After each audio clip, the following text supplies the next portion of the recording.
Perfecto. Bueno, muy buenas tardes a todos. Muchísimas gracias por la atención. Sé que es un día difícil, viernes, 1 de mayo, el día del trabajo donde no se trabaja, pero bueno, ya llevamos 6 semanas sin trabajar muchos, entonces se hace largo. Seguimos en esta actividad, vamos en la sexta semana de actividades. Para la semana entrante les tengo preparado les tengo preparado estos temas. Perdón un segundito, yo apago otra vez los micrófonos. Silencio a todos. Muy bien. Espérate un segundito, yo hago otra cosita para silenciarlos del todo. Ok, ya no tenemos problemas. Muy bien, muchas gracias entonces. El lunes tenemos un tema muy interesante que es sobre todo la parte ecográfica, cómo se debe reportar los hallazgos uterinos. Entonces vamos a hablar de musa e idea. Recordemos que el lunes pasado hablamos todo lo que había que reportar de ovario y la semana antepasada todo lo que había que reportar en una paciente con endometriosis. Y ahí vamos completando los temas. Pero esto es muy interesante para que no se pierdan, que es por el doctor Contreras, el doctor José Duán. Vamos a hablar, la doctora Ana Lucía Herrera de Bogotá, vamos a hablar algo sobre dolor pélvico crónico que queda después de las cirugías ginecológicas, cómo prevenirlo, cómo detectarlo, cómo saber, cómo atacarlo antes de que le quede el paciente. Es muy interesante. El miércoles tendremos una charla patrocinada por la industria que es de anemia en el embarazo y el efecto en el neurodesarrollo fetal. El jueves tenemos entonces un tema que me gusta mucho, que es el manejo aquí no dice, de la endometriosis ovárica, del endometrioma. La doctora Claudia López, una reconocida laparoscopista de acá de la ciudad de Medellín, nos va a hablar sobre lo que es el endometrioma como tal, las opciones de manejo, la evidencia que hay al respecto. La doctora es súper juiciosa, es epidemióloga adicionalmente, entonces va a ser una buena charla. Por la noche, después de esa, se hablará la tercera charla que se está hablando por Novo Nordics, que es sobre obesidad, como un taller de obesidad que vienen haciendo. Y el viernes también les tengo una muy, muy buena charla que es dada por el doctor José Fernando de los Ríos. Ya lo tuvimos hablando de endometriosis profunda, una enfermedad diferente. Y me gusta mucho porque, aunque yo puedo dar esa conferencia, el doctor José Fernando la tiene muy bonita, con muy buena evidencia, mostrando cómo se hace una histerectomía laparoscópica, pero adicionalmente, como diciendo por qué es la ruta ideal. Entonces sería muy interesante que nos asistieran todos los de piso pélvico, los de vagina y todo, y hagamos un pequeño debate al respecto, porque se presta el tema para eso. Entonces quedan invitados. Muy bien, para el día de hoy, entonces, tengo invitado nada menos que al doctor John Fidel Cano. El doctor John Fidel Cano es muy reconocido en Latinoamérica, es un ginecobstetra del CES, de la Universidad CES, hizo endocrinología en el Instituto Valenciano de Fertilidad y Reproducción, y luego llegó aquí a Colombia y montaron entonces el primer centro grande de reproducción que actualmente sigue funcionando y que son pues líderes en la materia. Además ha sido presidente de la Federación Colombiana de Fertilidad y Esterilidad cuando así se llamaba, ya le cambiaron el nombre, y también fue presidente de nuestra asociación local, que es la Asociación Antioqueña. Y es para mí un gusto pues entonces tenerlo con nosotros y que haya accedido a trabajar un viernes, un 1 de mayo, donde no se trabaja. Doctor John Fidel, puede compartir su pantalla y puede abrir su micrófono, y muchas gracias por su presencia. Bueno, vamos aquí a ver la pantalla.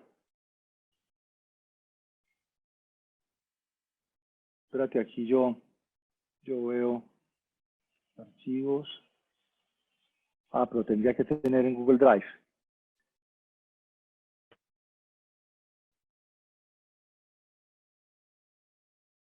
Espérate un momentico, Carlos, que yo pensé que tenía activa la pantalla acá y se me da. Tenés la flechita verde, ¿lo viste? Sí, Abajo. claro, pero me lleva a OneDrive, me lleva a OneDrive, pero no me lleva a mi pantalla. Entonces, no sé cómo hacerlo. ¿No te Tenemos aparece un problemas. cuadro con varias pantallas? A ver, ahí la están viendo, ¿no? No, en este momento te estamos viendo. No están viendo la pantalla. Saludos, doctor Fabio Sánchez. Saludos a los de Río de Janeiro. Doctora Gloria Penagos. No me está dando conexión a la pantalla. La No sé próxima por semana qué. quisieran conmigo. ¿Tienes videos o algo? ¿Me la quieres mandar ya por correo? No, no tengo videos, pero me llama la atención que no me la comparta teniéndola aquí en el computador. Bueno, te dice que no te deja compartir. ¿A dónde te manda? No me deja compartir, no me deja compartir. ¿Te mando la conferencia o qué? Te voy a hacer anfitrión, a ver si lo te deja hacer. Listo. Y por favor, apenas estés de anfitrión, me haces como anfitrión. ¿Sabes cómo se hace? A un ladito. Espérate. Ya te dice anfitrión. Te dice anfitrión. Ahora necesito que me hagas como anfitrión para poder tener. Yo soy Fecolchoc, ahí dice Fecolchoc. Bueno, aquí te tengo, sí, está de anfitrión.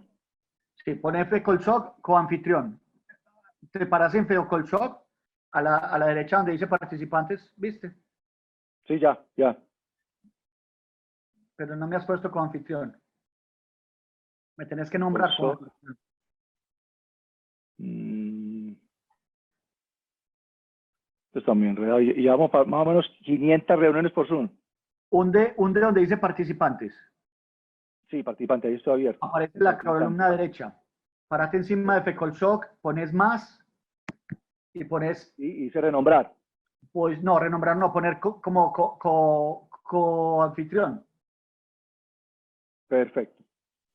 Gracias. Renombrar, hacer como anfitrión. Aquí lo puse como coanfitrión. Ya me Aquí te pusiste, puse como perfecto. Ahora, coanfitrión, listo. entonces comparte, como ya eres anfitrión, te tiene que dejar compartir. Y no es un problema de tu equipo. Archivos, básico. Perfecto. Ahí sí, John Fiel, ¿estás listo? Ahí sí me dio. Correcto. Por fin. ¿Qué vas a hacer anfitrión, John? Perfecto. Entonces, ahí me están viendo. Perfecto, ya está perfecto. Puedes arrancar. ¿Me escuchas bien? ¿Me escuchan Perfecto. bien? Todo Bueno, perfecto. muy buenas tardes a Fecolsoc y a Carlos Bizrago por esta iniciativa que sé que ha sido muy exitosa y lleva varios días ya, a la aplicación de las 100 y pico de personas que están conectadas, no solo de Colombia, sino de Latinoamérica. Demasiado exitosa el poder de convocatoria tanto de Fecolsoc como de Carlos, entonces felicitarlos a ellos y además felicitar a Carlos por ponernos a trabajar un 1 de mayo y poner a estos asistentes a escuchar un tema que posiblemente para unos sea nuevo, para otros estén cansados de escucharlo, y yo voy a intentar visibilizarlos hoy con varios mensajes. Lo primero es, me dice Carlos, hable de el enfoque de la pareja infértil y de pronto qué debe saber el ginecólogo. Yo voy a tomarme un tiempo importante, voy a tener en cuenta estos objetivos a través de la charla. Primero, aclarar unos conceptos en diagnóstico, factores pronósticos de la pareja infértil, y también hablar finalmente un poco de lo que es la baja complejidad y la optimización del uso del clomifeno, que en ese sentido sigue siendo un medicamento junto con el letrozol que nos puede permitir tener acceso a unos tratamientos muy óptimos en las pacientes de baja complejidad. De pronto, ¿qué debe saber el ginecólogo? Yo me ponía a pensar qué debe saber el ginecólogo, y lo primero es que debe saber que es una enfermedad que es de un impacto social y epidemiológico muy importante. Lo que le digo a mis fellows y a mis residentes es que se haga visible ante ustedes la pareja infértil. En un momento de estos tan complejo, sí que tenemos el riesgo de que esta patología se vuelva invisible por una priorización por razones obvias en la medicina y en la salud pública ahora con este problema de la pandemia y del COVID. Pero cifras tan sencillas como que en nuestros países subdesarrollados hasta más de 100 millones de personas sufren de infertilidad o de parejas sufren de infertilidad, nos pueden poner en el contexto de la importancia de lo que es esta patología. Me ponía a buscar en la OMS el último reporte de hipertensión arterial, que es una enfermedad pues, de un impacto en muertes, alrededor de 9 a 10 millones de muertes anuales en el mundo, y una prevalencia o unos diagnósticos hasta de 600, de 300 millones de personas. La hipertensión como tal es una patología, digamos, de primer orden. Entonces, en razón a esas cifras, uno ve que esta cifra de 180 millones en países subdesarrollados con respecto a la infertilidad no se debe menospreciar. Y hay muchas cifras que nos pueden poner en este contexto, más adelante las vamos a ver. Pero importante, y ¿qué debemos saber los ginecólogos? Que las parejas infértiles en cualquier parte del mundo, y nuestros países no son la excepción, son estigmatizadas socialmente. Son estigmatizadas socialmente al punto que en países como los africanos, una mujer infértil puede ser rechazada de su comunidad, puede ser, digamos, alejada de su comunidad y finalmente inclusive puede ser relegada a una vida de segundo orden como lo comentan en esta reunión de Tanzania en Arusha en el 2007, en lo que pasa con la infertilidad en los países africanos con las parejas y las mujeres, puede ser relegada a un matrimonio poligámico de segundo o tercer orden por ser una mujer que no logra tener hijos. Y muy importante este dato, porque ustedes como ginecólogos o en la base de la ginecología y del acercamiento con las pacientes pueden tener un impacto muy importante en lo que es la prevención de la infertilidad en nuestros países, ya que la primera causa o la causa más común y frecuente son las enfermedades de transmisión sexual y las complicaciones por las interrupciones voluntarias del embarazo no llevadas a cabo en situaciones adecuadas. La perspectiva del problema a nivel, digamos, epidemiológico, redundando un poquito en las cifras que hemos tenido casi siempre es 8, 10, 15% de parejas son infértiles, pero posiblemente estamos ante una patología que puede a nivel mundial representar mínimo 400 millones de personas comprometidas y muy importante. ¿Por qué son importantes estos paneles de siempre que nos los abren? A nosotros porque los centros de reproducción a veces somos islas que nos dedicamos a hablar de diagnóstico genético preimplantario, de una cantidad de técnicas de reproducción, pero estos accesos a sensibilizar del tema, ahí me encantan, porque el 80% de las parejas infértiles no tienen acceso. Y más adelante lo vamos a ver, el 70% son de fácil tratamiento. Entonces no es sino hacerlas visibles en una consulta para poder solucionar demasiados problemas. En cuanto a la perspectiva del problema, hablaba anteriormente que el 70% son susceptibles de tratamiento y en Colombia específicamente 60 a 600.000 a 70.000 mujeres o parejas en Colombia sufren de infertilidad. Entonces realmente sí es un problema importante en nuestra sociedad y en las sociedades de los países latinoamericanos. Importante con respecto al desconocimiento que se tiene por parte de los servicios de salud es que las terapias de reproducción asistida no están disponibles para la mayoría de nuestra población. Por ausencia de servicios o políticas de Estado y por altos costos no están disponibles. Y es entendible que un tratamiento que vale 3, 4 mil, 8 mil dólares en precios colombianos o en pesos colombianos 6, 8, 12, 15 millones de pesos, pues no es una prioridad para un Estado como el nuestro. Pero igual, por esa misma razón, no está incluido en el POS. Y lo más complejo, que no sé en las otras ciudades, pero en Medellín afortunadamente las facultades en sus pensos han, digamos, tenido en cuenta la educación en infertilidad. En los centros, que somos varios en Medellín, de pronto INSER, nuestro centro ha sido el pionero en recibir los estudiantes de posgrado de tercer año de residencias, pero ellos van y rotan en nuestros centros y se enteran y se empapan, digamos, en un mes de rotación de lo que es la realidad de la pareja infértil. Pero hay mucho desconocimiento a nivel curricular y no se ha priorizado en la educación con respecto a lo que es la infertilidad en los estudios de pre y posgrado. No es de moda enseñar la infertilidad. Afortunadamente, de pronto estos dos slides que siguen, es una situación particular colombiana, no conozco cómo está en Argentina, parcialmente la parte de legislación en medicina y salud reproductiva, en Uruguay, en fin, pero en Colombia, ahora con una normativa del 25 de febrero del 2020, con esta resolución, la 0228, se establecen claramente para los servicios seccionales y nacionales de salud los lineamientos para hacer políticas en prevención y tratamiento de la infertilidad en el marco de la política de sexualidad, de derechos sexuales y derechos reproductivos. Hago un paréntesis acá, porque ahora que leía para digamos, hacer reflexiones con esta conferencia, que son una conferencia relativamente, entre comillas, básica, pero no es básica porque hay que actualizar qué mensaje debe dar uno a los ginecólogos para que se sensibilicen, respeten y quieran a la pareja infértil.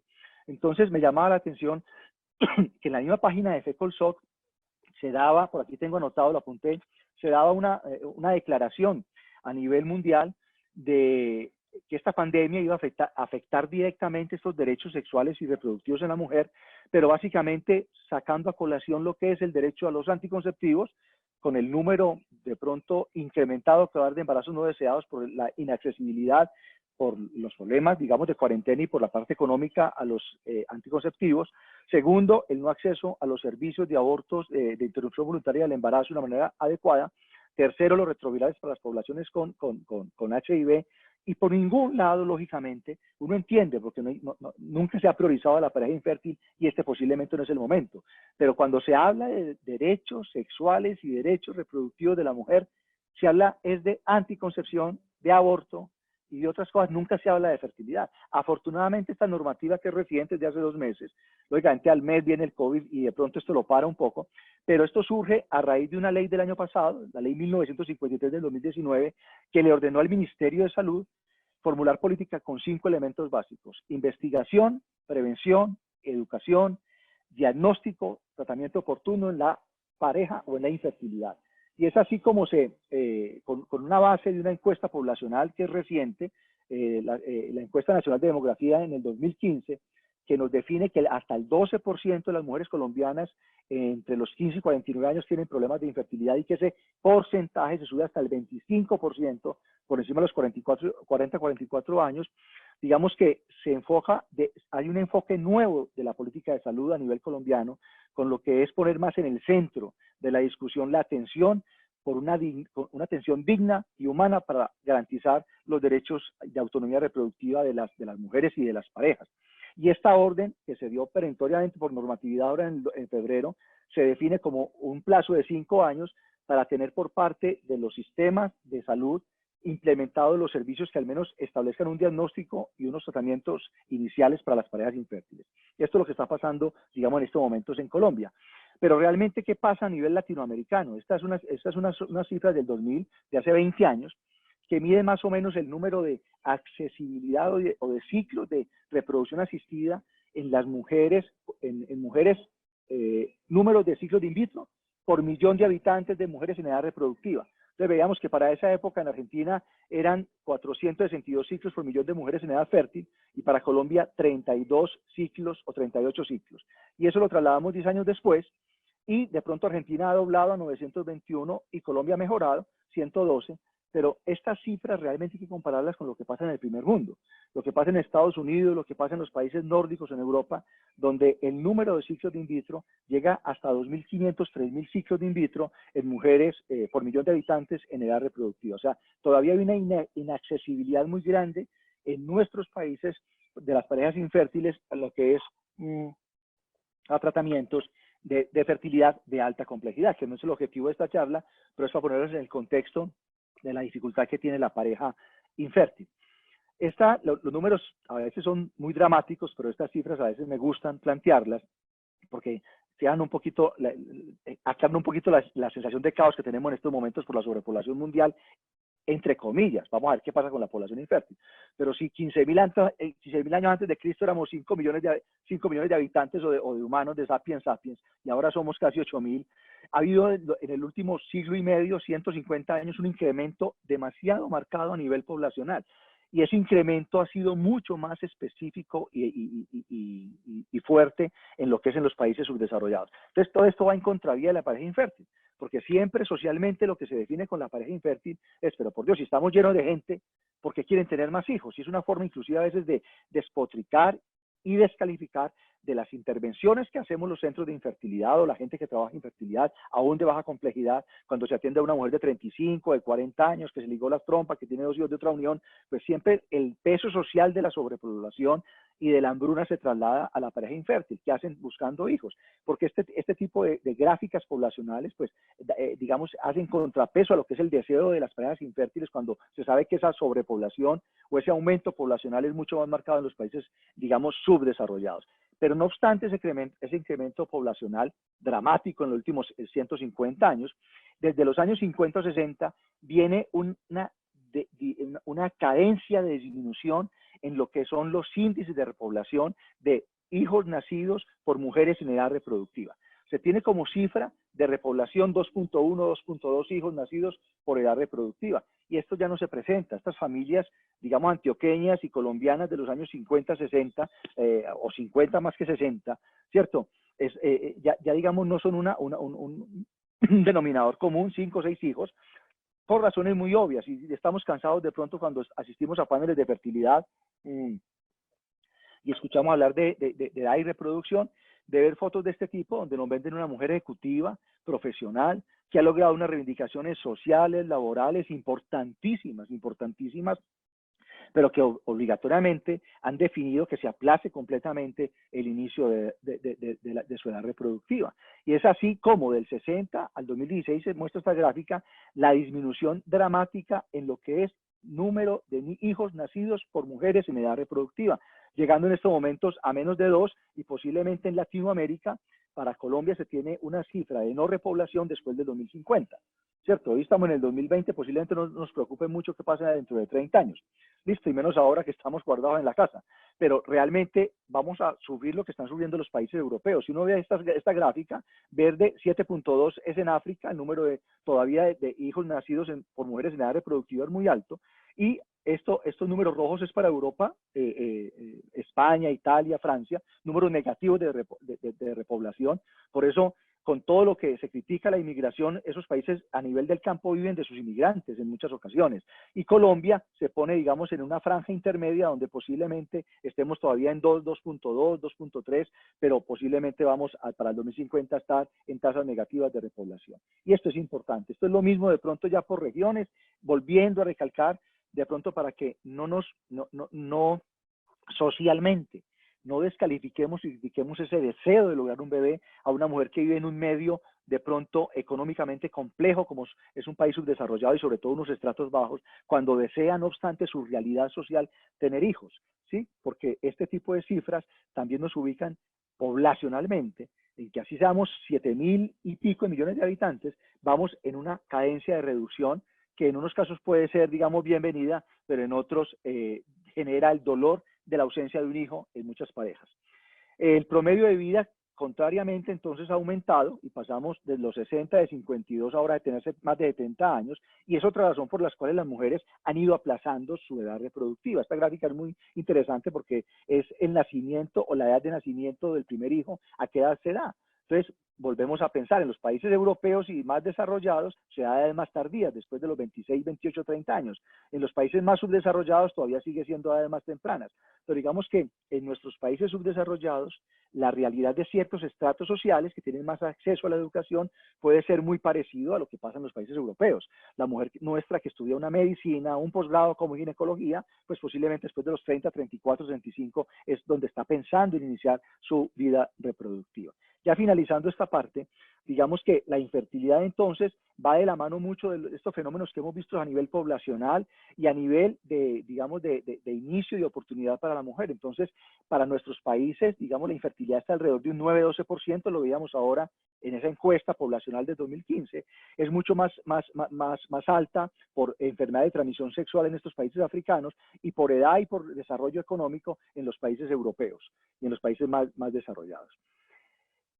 ¿Por qué aumenta la infertilidad realmente? Porque hay una sensación de que la infertilidad está aumentando. Básicamente, aquí les pongo estas 5 razones que son muy genéricas, porque realmente, afortunadamente, yo llevo 25 años haciendo infertilidad, 27 con mis 2 años de entrenamiento, y uno ve la evolución de lo que ha sido el motivo de consulta en nuestro centro. Entonces ya no es un mito como era hace 25 años ir con su señora a un centro de infertilidad, ya la gente es mucho más abierta.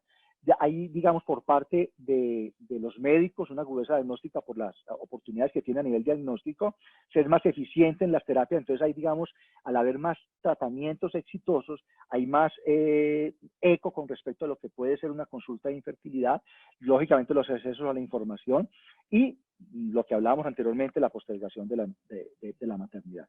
Esto para ponerlos un poco en contexto de lo que han sido los hitos en la infertilidad como tal y en el desarrollo de nuestra medicina reproductiva. Todos sabemos en el 78 el nacimiento de la primera niña in vitro, Louisa Brown, que se trasladó 3 años después a Rusia, esto fue en Inglaterra. En el 90 el primer diagnóstico genético preimplantatorio, o sea, definir si un bebé venía bien o no, haciendo biopsia primero de corpúsculo polar a nivel del ovocito y luego de blastómeras. Muy importante este desarrollo en el 92, que fue por parte de unos belgas. Van Steenhuisen era el nombre del médico que logró hacer inyección de un óvulo, de un espermatozoide dentro de un óvulo en pacientes aún con azoospermia, con espermatozoides obtenidos del testículo.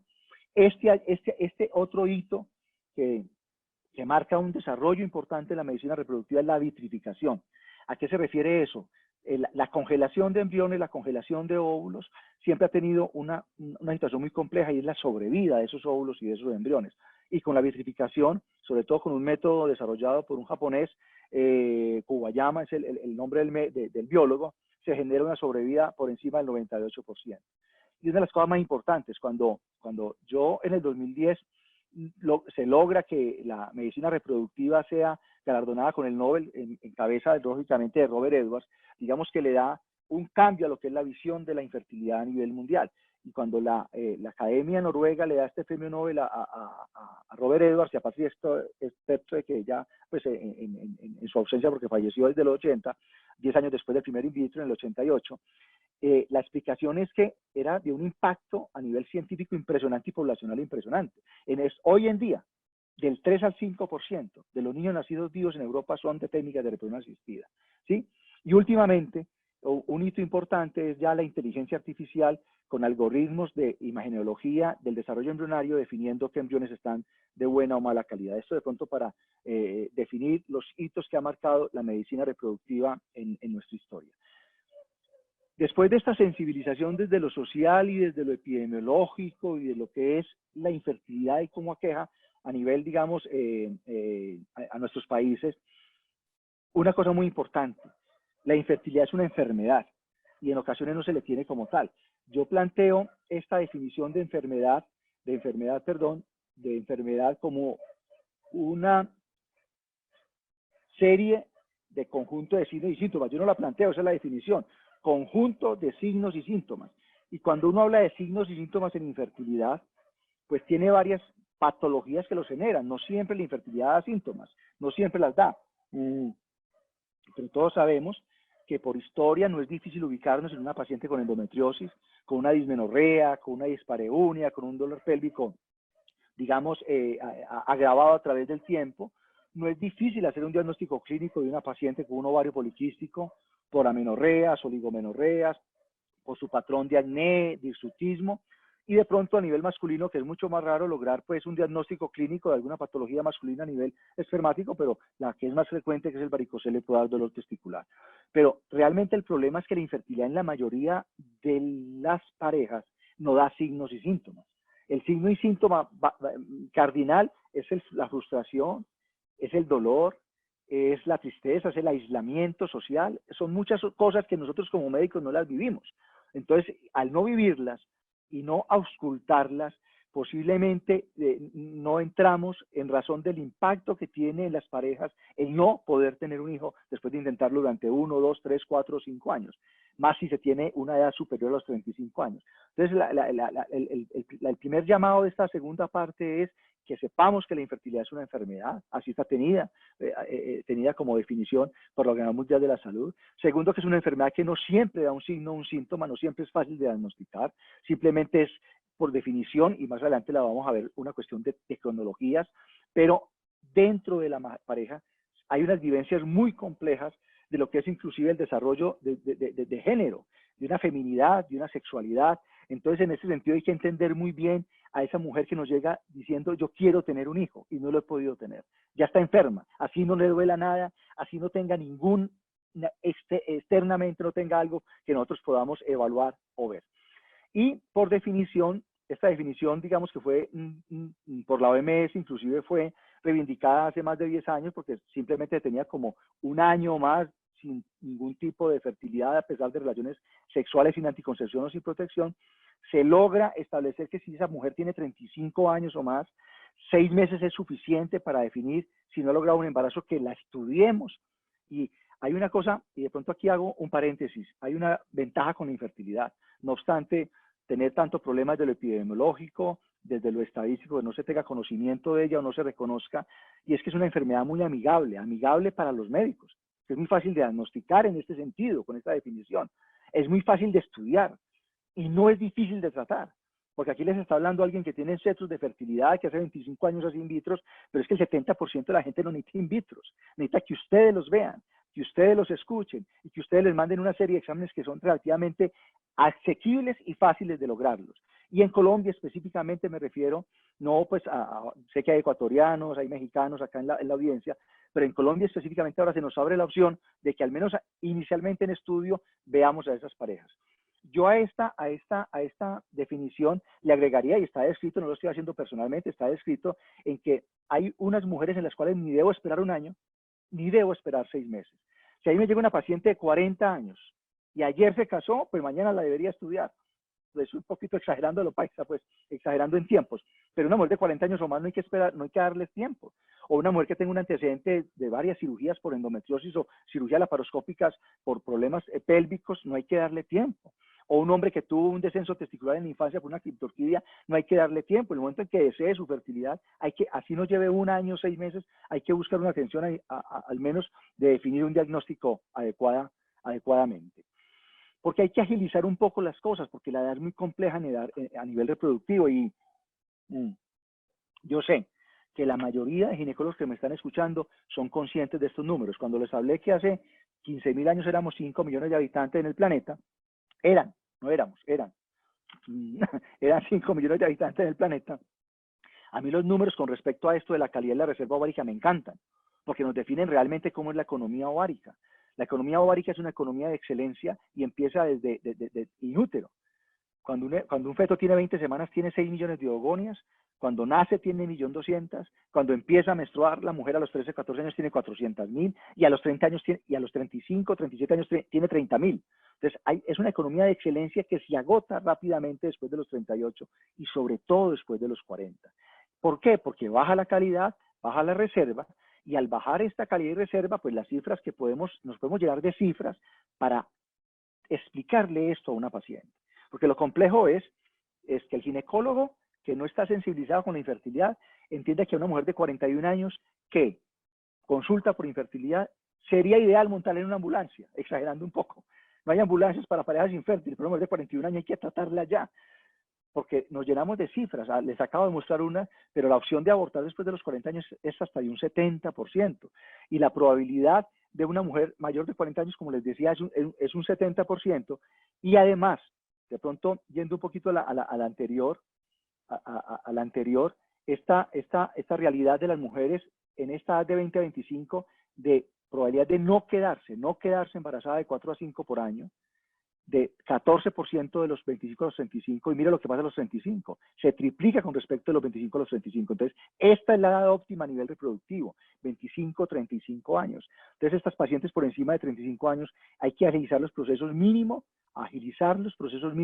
de diagnóstico, ¿sí? Hay 2 variables entonces muy importantes. Acabamos de ver una de la edad. Mujer que llegue a una consulta con 35 años o más, ojalá estudiarla rápidamente, 38 años o más urgentizarla, ¿sí? Pero el tiempo de infertilidad también es muy importante. Aquí vemos que normalmente la definición de fecundidad es la capacidad de que se forme un embrión en el primer año, un embrión, perdón, y se implante, es el primer año hasta el 20% mes. ¿Sí? Por eso en 1 año, en 12 meses, las parejas, el 80% de las mujeres fértiles están embarazadas. Pero al segundo año esto baja al 5% por mes.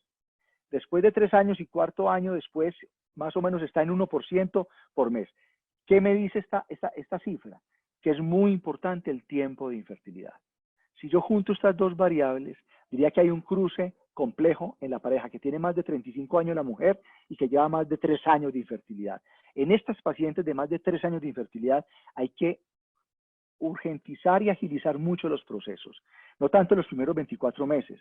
Al primer año, si usted tiene esa pareja, estúdiela y se puede quedar con ella un tiempo estudiándola y tratándola, porque la idea es que estos paneles sirvan para que después de hacer visible la pareja infértil, después de que el ginecólogo se eche al hombro y se eche la carga de responsabilizarse de una mujer que quiere tener un bebé, no la dispare o la despache ahí mismo a un centro de infertilidad, se va a asustar la pareja, va a asumir que va a llegar a un centro como el nuestro y lo primero que le vamos a ofrecer o es una inseminación, es un in vitro. Entonces el ginecólogo, además de ver la infertilidad, diagnosticarla inicialmente, enseguida vamos a hablar de lo que se debe hacer a nivel diagnóstico, es que inicialmente empiece su tratamiento y por eso la parte final de la conferencia, la forma de recordar conceptos muy generales sobre el clomifeno. Pero después de 3 años o 4 años esta pareja va a tener problemas complejos de lograr resultados reproductivos. Cuando decía que la infertilidad es fácil de estudiar, es porque las causas están muy definidas. O sea, la pareja tiene o un problema en el espermograma, o un problema en la ovulación, o un problema en las trompas o en el útero. De ahí no va a pasar. Ya problemas más complejos de implantación, de interacción espermatozoide-óvulo, por reacción acrosómica, eso es tan raro como que hoy en día esos estudios están mandados a recoger. Es muy difícil que hagamos estudios muy concienzudos en lo que es la capacidad de interacción espermatozoide-óvulo. Entonces, con cosas muy gruesas, porque las causas son muy claras, podemos hacer digamos, estudios también definidos y diagnosticar hasta el 80% de las parejas con las pruebas que tenemos a mano. Con respecto a las causas, siempre nos han mostrado esta torta nos la muestran y uno queda como un poquito aburrido porque la realidad es esta. La realidad es este 30-40% en el cual hombre y mujer están comprometidos. Y yo a mis parejas les hago entender mucho que el problema de infertilidad es un problema de pareja. No obstante haya un problema en el hombre, no obstante haya un problema en los ovarios complejo a nivel ovulatorio, siempre es un problema de pareja. Y afortunadamente hoy vemos llegar a nuestras parejas a las consultas, no a nuestras mujeres. Eso era hace 10, 20 años, donde hasta ese momento llegaba inclusive los campesinos, me tocaba a mí en consulta, me tocó ver que me llegaba un campesino, doctor, aquí le traigo a mi mujer porque no puede tener hijos. Pero hoy en día eso pues, donde eso lo diga un tipo hoy en consulta, le pega un par de cachetadas. Es imposible que lo diga hoy un paciente en consulta. Pero afortunadamente hoy se está acompañando mucho, el hombre acompaña mucho a su mujer en estos procesos tan difíciles como es el de una consulta de infertilidad. A nivel de espermograma, ojalá, me llama mucho la atención que si nosotros vemos un hemograma, una glicemia, todos sabemos más o menos la normalidad, pero esto embiste a los ginecólogos ocasionalmente. Y como depende mucho de los laboratorios y no todos los laboratorios tienen actualizados los valores de referencia, es importante saberse estos números para poder darle un concepto al menos orientador al paciente, sino diagnóstico, porque puede, si uno es responsable, a veces ve donde el urólogo o el andrólogo a que te evalúe este espermograma, pero yo como ginecólogo le puedo dar, según la referencia de la OMS, si ese semen está bien o mal. En volúmenes de 1.5 a 5 centímetros cúbicos, en concentración por encima de 15 millones, esta cifra ha bajado desde los 70 millones a los 15 en los últimos 40 años, pero con 15 millones es más que suficiente por encima de 15 millones. En movilidad progresiva A y B, A son los que se mueven en forma lineal, B son los que se mueven en forma lineal no progresiva, o sea, como dando curvas, pero es el 32%, y morfología estricta el 4%. Muy importante cuando hablamos de la morfología, que es la forma del espermatozoide, que tenga una cabeza, una cola, una pieza intermedia, es explicarle al paciente que si tiene una morfología del 2 o 3%, no es que sus bebés vayan a salir anormales, no tiene nada que ver con digamos, la constitución cromosómica de los espermatozoides.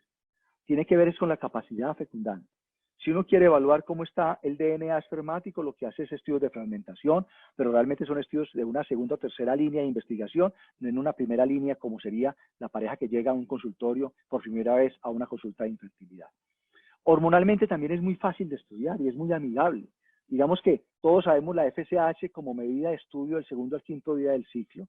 Últimamente, o en los últimos 10 años, surge digamos que como evaluación de reserva ovárica, lo primero que surge es la FSH en 1988, en el 97 surge el conteo de folículos centrales y la antimileriana en el 2000.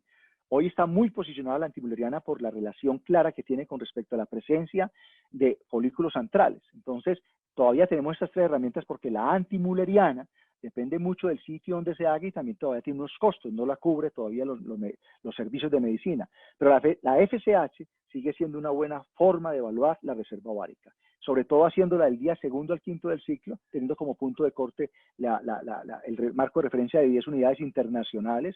De 10 a 20 hay una zona, digamos, gris que va a tener claramente un impacto negativo sobre la respuesta ovárica, y por encima de 25, pues es una paciente que ya posiblemente tenga que recurrir a una donación de óvulos. Con respecto a la antimuleriana, el punto de corte es de 1 hacia arriba es una buena reserva ovárica, de 1 hacia abajo una mala reserva ovárica. Muy importante, no tratamos exámenes, los exámenes son pruebas de tamizaje. Yo a una paciente que tiene 16 de FSH no puedo decirle que su ovario no funciona. El mejor estudio de reserva ovárica es una inducción de la ovulación. Y hago mucho esta analogía cuando trato de explicar esto de la reserva ovárica. Y es que cuando yo tengo una precordialgia, afortunadamente hasta hoy no me ha dado, espero que no me dé por ahora, pero a mí el cardiólogo lo que hace es hacerme unas pruebas bioquímicas, pero sobre todo una prueba de montarme en una banda de ejercicio y irme incrementando velocidad e inclinación a ver hasta qué momento mi corazón lo resiste. Lo mismo para el ovario. Yo a una mujer no la puedo descalificar porque tenga 0.8 de antimuleriana para un tratamiento de fertilidad. Yo debo montarla en un ciclo de inducción, sea para estimulación, sea para inseminación, sea para in vitro, lo que indique el otro resto de exámenes, pero no puedo definirle que tiene un problema, porque inclusive cuando surgió el impacto de la antimuleriana, por ejemplo en Australia, hubo médicos demandados por indicar donación de óvulos basados solo en un nivel de antimuleriana. Entonces, repito, lo primero, el nivel de FSH, segundo, la antimuleriana y tercero, el conteo de folículos centrales. Es muy importante, ojalá, cuando ustedes hagan una ecografía transvaginal, evaluar volumen ovárico y evaluar conteo de folículos centrales. Aquí sabemos las cifras de normalidad o puntos de corte, mayor, más de 5 folículos centrales sumados a los 2 ovarios y más de 3 centímetros cúbicos el volumen. Si yo juntara todas estas variables, o mínimo 2 de 3, yo estaría dando estaría siendo más sensible y específico en qué tanta reserva ovárica tiene la paciente, sobre todo en esa paciente por encima de los 38 años. Y una evaluación, digamos, de la suficiencia de la fase lútea y de la calidad de la ovulación, pues todavía tenemos opción de hacerla mediante una evaluación de la progesterona el día 21 del ciclo, que como punto de corte mínimo tenemos un valor de 5 nanogramos por mililitro. Esto con respecto al factor ovulatorio. Y el factor anatómico es demasiado sencillo evaluarlo. Desde una ecografía que nos define si hay unos quistes de endometriosis, si hay unos miomas, si puede haber unos pólipos, pasando por una histerosonografía, una histerosalpingografía, que es el examen, digamos, básicamente base para evaluar permeabilidad tuvárica, y terminando en un histerolaparoscopio en la paciente que realmente lo amerite y lo necesite, por patologías asociadas, por antecedentes de tratamientos, digamos, negativos o ectópicos, pero básicamente con ecografía más histerosalpingografía, estamos cubriendo el 95% de diagnóstico en los factores tubáricos. Entonces, es una enfermedad que con 3, 4 pruebas se diagnostican el 90% de las patologías. Y son pruebas que son muy accesibles. Si tengan o no se tengan acceso al servicio obligatorio de salud, la paciente puede hacer, digamos, un esfuerzo de hacerse esos exámenes siempre y cuando nosotros se los mandemos de una manera adecuada. Y no hacer estudios escalonados. Eso es un error que todavía se comete en infertilidad. Si me dice la paciente que tiene amenorrea, que menstrua cada 3 meses, pues yo ya calculo que tiene un síndrome ovario poliquístico y dejo tranquilo al hombre y dejo tranquilo su factor tubárico. No, no cometamos ese error. Siempre hagamos un estudio de todos los posibles factores comprometidos en una infertilidad para que no sea que tratando el factor ovárico que es tan evidente, después de 6 meses de ovulación no tengamos un resultado y al hacer la reevaluación nos encontremos con un problema masculino o un problema tubárico. El éxito terapéutico, entonces, ¿de qué va a depender? Va a depender de cosas muy simples, de que consulte a tiempo a la paciente y que sobre todo, yo diría que aquí, más que ella consultar a tiempo, es que nosotros la miremos a tiempo. Que el diagnóstico sea adecuado basado en unos exámenes adecuados y una orientación apropiada para la paciente. Ya finalmente, yo sé que el tiempo es 1 hora. Empezamos a las 6:15. No sé si Carlos tenga algo para decir. Oh, vas muy bien, John Fidel. Se ha escuchado muy bien y va muy bien todo tranquilo. Sigue. Finalmente, o la última parte es hacer una reflexión y un recuerdo sobre el clomifeno. Yo, como médico que trabajo en fertilidad, en la alta complejidad, pues lógicamente hacemos uso y ocasionalmente abuso, porque todavía se nos hiperestimulan pacientes, de gonadotrofinas, poniendo hormonas recombinantes. Afortunadamente, digamos que más de una curva de aprendizaje, porque con esta edad pues no estamos haciendo curvas de aprendizaje, todavía en unas áreas sí, pero digamos no en inducciones, pero todavía se nos hiperestimula pacientes. Pero el clomifeno es un medicamento que es muy noble porque es muy económico y es muy noble porque produce muy buenos resultados en la ovulación. Y yo he asistido personalmente a 4 o 5 entierros internacionales del clomifeno, así lo he manifestado más de una vez cuando me invitan a paneles de discusión de inducción de la ovulación en baja complejidad. Es que lo intentamos, lógicamente hay unos intereses de la industria farmacéutica por posicionar medicamentos de una complejidad más alta y de un costo más alto, que debemos tenerlo presentes y ojalá los tuviera presentes el ginecólogo en su consulta de infertilidad básica. Yo diría que así como los ginecólogos hacen citología, colposcopia, obstetricia, hacen su examen de mamografía y su reducción de nódulos, la infertilidad no tiene por qué salirse de la culpa del ginecólogo. El ginecólogo que le guste tratar este tipo de pacientes, que es una paciente que emocionalmente carga a veces mucho peso afectivo y genera mucho gasto afectivo por parte nuestra, pero igual al gasto que genera la retribución del cariño ante el logro de un éxito. Entonces, es una medicina muy linda por eso, ¿sí? Porque se involucra mucha parte emocional, en todas se involucra, pero en la infertilidad hay un incremento de esta fuerza, pienso yo.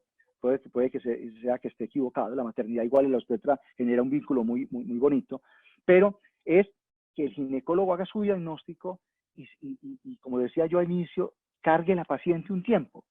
La paciente la carga un tiempo es 3, 6 meses, hasta un año, dependiendo de la edad en que esté la paciente, de una manera adecuada. Y en esos tiempos cabe como base inicial el uso del clomifeno, pero también cabe las gonadotropinas, que no voy a hablar de ellas hoy, pero tengo charlas, digamos, de baja complejidad con gonadotropinas, a unas dosis bajas y en unos tiempos, digamos, límites de 2, 3 inducciones, pero ese segundo nivel de inducción también cabe dentro de esa consulta. No tiene que ser en una consulta de un centro de alta complejidad. Con respecto al clomifeno, digamos, lo que queremos es esto, tener un folículo, no tener 4, 5, 7 folículos, porque si no, vienen los embarazos múltiples. Los embarazos múltiples de cuádruples o quíntuples no son de centros de fertilidad, son de consultas privadas o de baja complejidad, donde nos tiramos a una inseminación teniendo una inducción de estas, o donde en una consulta privada se manda clomifeno sin ningún tipo de control ecográfico y no nos damos cuenta que la paciente está en estas condiciones y posiblemente al no saber o no reconocer que está en estas condiciones, la paciente se hiperestimule y haga un embarazo múltiple. Básicamente, ¿qué deberíamos hacer? ¿Qué sería lo correcto? Porque todavía se lanza esa fórmula de clomifeno, 2 tabletas diarias, del 5 al 9 por 6 meses. Si 6 meses no se embaraza, vuelve a consulta. Por Dios, eso no lo debemos hacer.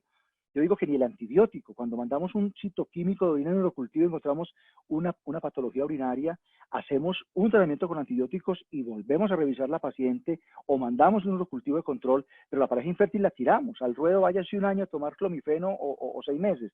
Esa paciente debe tener mínimo una ecografía basal que me descarte quistes y me permita el inicio del clomifeno. Debe tener mínimo un seguimiento ecográfico, que va a incluir 2 ecografías, en el peor escenario 3 ecografías a partir del día 8 del ciclo, para que veamos cómo crecen los folículos y determinar cuándo hay un folículo entre 18 y 20 milímetros. Y posiblemente está en discusión el día que yo vea ese folículo de 16, 20 milímetros, definir si coloco o no una gonadotropina coriónica humana para hacer el pico de LH y que se produzca realmente la ruptura folicular. Pero mire que son cosas muy básicas y que hoy en día muchos ginecólogos la tienen en la mano, su ecografía, ¿sí? Para ver una paciente un segundo, un tercer día del ciclo menstrual y definir si hay quistes o no, definir si hay un conteo de folículos centrales altos o bajos y definir qué dosis inician y hacer un seguimiento a partir del día 8º, 9º del ciclo para definir en qué momento hay unos folículos de 18 o 20 milímetros. Medir un diámetro folicular es realmente muy fácil. La ecografía vaginal, yo que recibo estudiantes del tercer año, me llama la atención aquí en este panel porque veo que hay gente muy ilustre y todos son muy ilustres, pero hay gente más ilustre que todos. Veo profesores, niños acá. Hacer una ecografía vaginal es relativamente fácil. Yo a mis residentes les digo que es hacer un tacto vaginal con un transductor y a veces se me dificulta que un ginecólogo se pierda tanto con un transductor dentro de la vagina. Y yo lo llamo el síndrome de la batidora y es que buscan a destajo y por descarte encuentran las estructuras. Siempre les doy como la técnica, hombre, entren longitudinalmente como entran con 2 deditos cuando van a hacer un tacto vaginal, sea obstétrico, sea ginecológico, diríjanse al centro para ver el útero, diríjanse a los lados con el transductor profundizando en la pared lateral para ver el ovario izquierdo y en ese mismo plano desplácense al otro lado y digamos que es fácil ubicar los ovarios y el folículo y el ovario o el folículo simplemente es en su diámetro mayor sin hacer demasiada presión para no achatar el folículo, hacer un diámetro o una suma y promedio de diámetros mayores para definir en qué momento ese folículo está entre 18 y 20 milímetros. Muy importante. Si ustedes mandan, enseguida hablamos de las dosis, pues todos las sabemos, pues o recordamos, pero si ustedes tienen más de 4 folículos por encima de 14 milímetros, ojalá cancelaran a esa paciente. Cancelarla en una consulta de infertilidad es decirle, hombre, no vas a tener vida sexual estas 2 o 3 semanas y explicarle por qué, porque puede haber un embarazo de trillizos, de cuádruples y concientizar a la paciente que es mejor evitarlo. Muy importante. Por eso no esas fórmulas de 3 a 6 meses de clomifeno, porque la paciente en ocasiones toma la iniciativa de aumentar la dosis. Entonces, sin crear, digamos, temor con respecto al medicamento, sin generar responsabilidad de no automedicarse o incrementar la dosis porque vienen los embarazos múltiples. Con respecto a la forma como actúa, es bastante conocido por todos que lo que es un antagonista de los receptores de estrógeno. Al bajar el nivel de estrógeno, lo que hace es un aumento o un feedback positivo al tener los estrógenos bajos para que la hipófisis secrete FSH y el FSH y venga el reclutamiento de los óvulos. Entonces, esto más o menos es lo que hace el clomifeno. y lo hace durante no solo 5 días, lo hace durante 2 o 3 semanas, inclusive después de los ciclos negativos puede haber embarazos por el efecto residual que tiene el clomifeno. Las casas farmacéuticas tienen varias presentaciones, el Omifin, el Simaquin, el citrato de clomifeno como tal, y la forma de darlo es demasiado sencilla. Es desde de 50 miligramos a 150 miligramos. Hoy en día, si uno lea guías de la ACRM, que es la Sociedad de Medicina Reproductiva Americana, hasta de 250 miligramos. Después, la paciente que no ha respondido a 150 miligramos tiene una resistencia al clomifeno. Pero empezar paulatinamente con dosis de 50 miligramos durante 2 o 3 meses, siempre demostrar que hay ovulación con esa dosis para definirle un tiempo prudente con esa dosis hasta de 3 meses. Si no se logra embarazo, aumentar a 50 miligramos, a 100 miligramos, perdón, 50 miligramos por 5 días. Entre más temprano empiece el clomifeno, más ovulación voy a tener. O sea, si yo empiezo un día 2, 3, el reclutamiento va a ser mayor. Si yo empiezo un día 5, un día 6, un día 5, que es como lo conocemos normalmente del 5 al 9, voy a tener, digamos, un reclutamiento de un solo folículo o 2 folículos, no de varios folículos. Entonces, en la medida en que yo defina en qué momento lo inicio, voy a tener ese beneficio o perjuicio del clomifeno. Y de pronto acá es lo importante recordarle, no es que el clomifeno sea malo, no es que la paciente tenga que irse rápido para un centro de fertilidad, es que no lo usamos bien. No lo usamos bien porque no definimos que esa terapia haya producido un resultado. Resultado no es obligatoriamente un embarazo. Resultado es que produzca una ovulación, porque si vamos al clomifeno en ese sentido, no es tan buen medicamento. Por eso los que han intentado enterrar el clomifeno, ahora está, digamos, la aromatasa ganándole el pulso al clomifeno, pero los que han intentado enterrar el clomifeno siempre lo entierran con esta cifra. El 80% de las mujeres ovulan y solo se embarazan el 40%. A mí cuando me dicen solo el 40% me da un poquito de nervios y de rabia, porque un 40% de embarazo es demasiado alto, porque toda pareja que va a su consulta con infertilidad va porque tiene un 0%. Entonces, para esa pareja es muy importante el 10, el 15, el 20. Ojalá logrado en 6 meses, en 3, no en 5 años, en 3 meses, en 6 meses. Por eso, la pareja, la mujer de infertilidad, y entonces yo pienso que nosotros como ginecólogos, es un poquito, para llamarlos a la reflexión, no, hay tan poquito ginecólogo, me llama la atención, que le gusta la infertilidad. Hay muy poquito ginecólogo. De hecho, para los que están en Colombia y nos conocen a nosotros, hay un cierto liderazgo por parte nuestra en lo que es medicina reproductiva. Recibimos residentes hace 20 años de las 3 facultades de tercer año, y es muy poquito el residente que me ha dicho a mí, doctor, yo quiero, aquí hacen fellow, yo quiero estudiar infertilidad.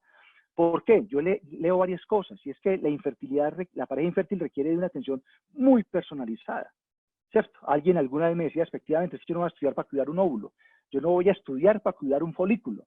Entonces, eso me genera a mí como la sensación de que al ginecólogo a veces le cae pesada, así como la obesa, desafortunadamente, cuando llega una consulta del cirujano, la pareja infértil la rechazamos un poco.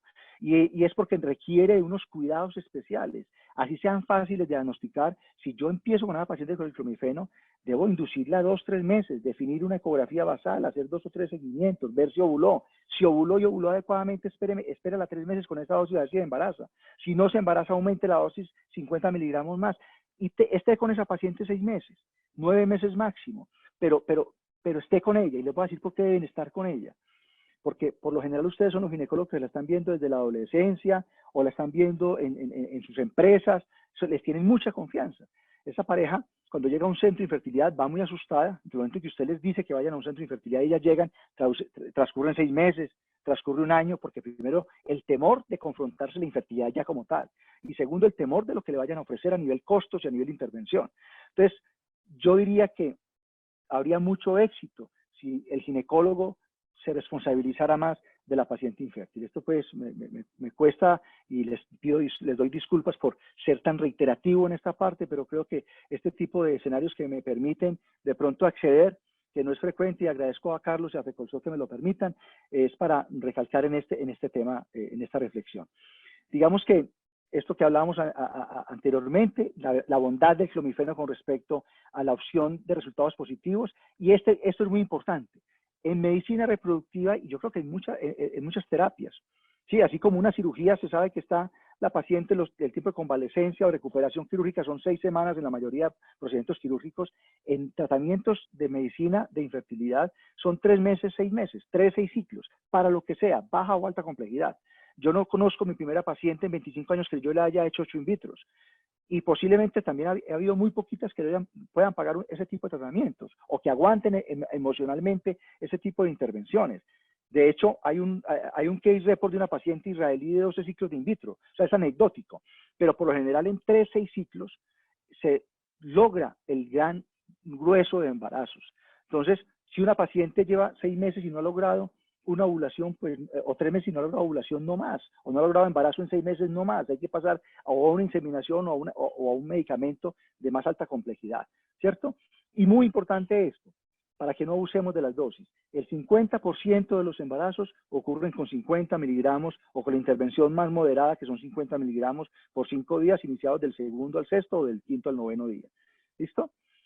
Ya para terminar, estas conclusiones,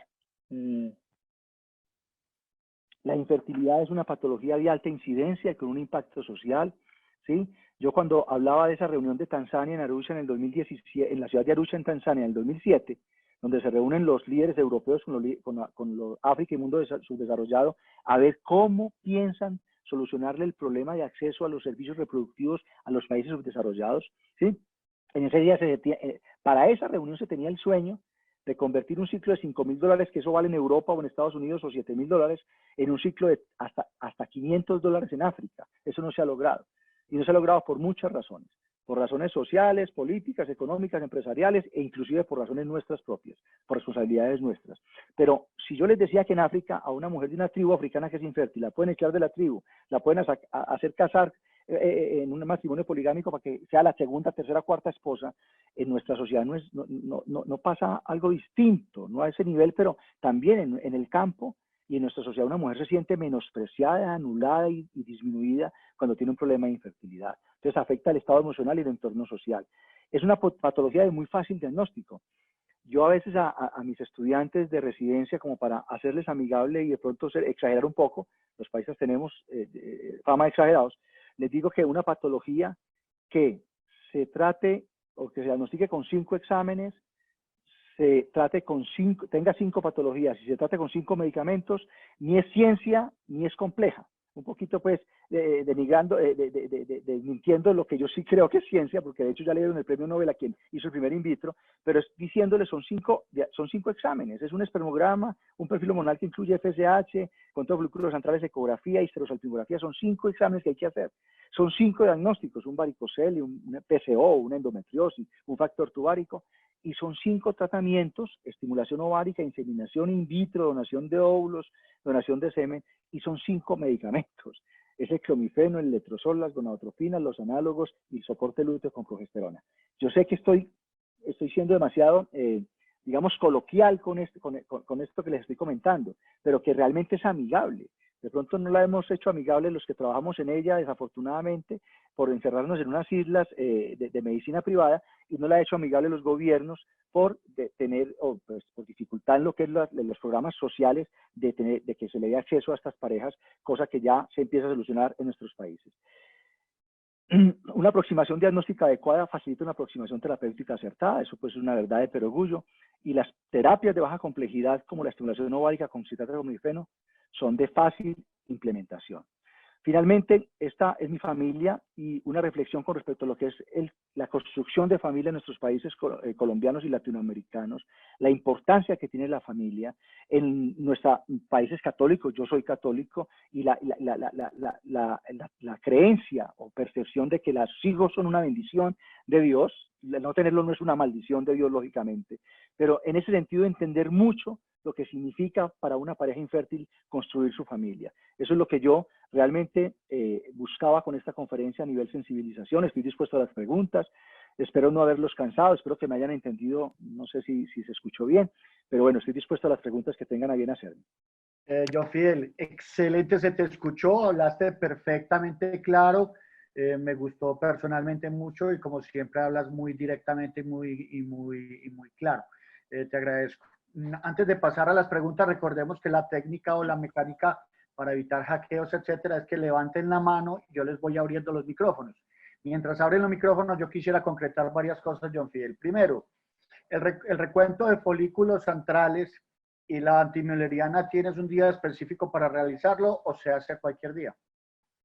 No, muy bien. La antimileriana puede ser en cualquier día del ciclo, Carlos, no hay que hacerlo en algún día especial. ¿Listo? Y el control de folículos antrales sí es ideal hacerlo basalmente, para que no haya un folículo ya dominante, no haya digamos, no se interprete un folículo que ya está dominante como un folículo antral sin serlo realmente. Entonces, del segundo al quinto día, basalmente se debe hacer la ecografía para el conteo de folículos antrales. Correcto. Dentro de los exámenes que pusiste solamente esos, pues ya dijiste algo, pero entonces los exámenes iniciales que tú pedirías adicionalmente, prolactina, TSH, FSH, LH. Realmente el perfil hormonal adicional al recuento de FSH antimuleriana básico es prolactina y tiroides. No hay que, es lo máximo que hay que hacer en evaluación. ¿Sí? Que es una TSH, no hay que hacer un perfil tiroideo completo y una prolactina. Correcto. Cuando ya tenemos la evaluación, la siguiente evaluación de la paciente, entonces podemos continuar un tricíclico de los algoritmos. Es decir, tenemos una persona con problema de masculino, mandaríamos el tipo a urología. Si tenemos una antimoleriana baja o una FSH alta o algún signo de falla ovárica, entonces la recomendación es ir directamente a un centro de fertilidad para... A ver, ahí hablamos de unos valores de normalidad, Carlos, de 15 millones por centímetro cúbico. ¿Todavía estamos compartiendo pantalla o no? Sí, dale, es tuya todavía. Entonces, hablamos de unos valores de normalidad a nivel espermático. Voy a mostrarlos acá para recordarlos. De 15 de estos.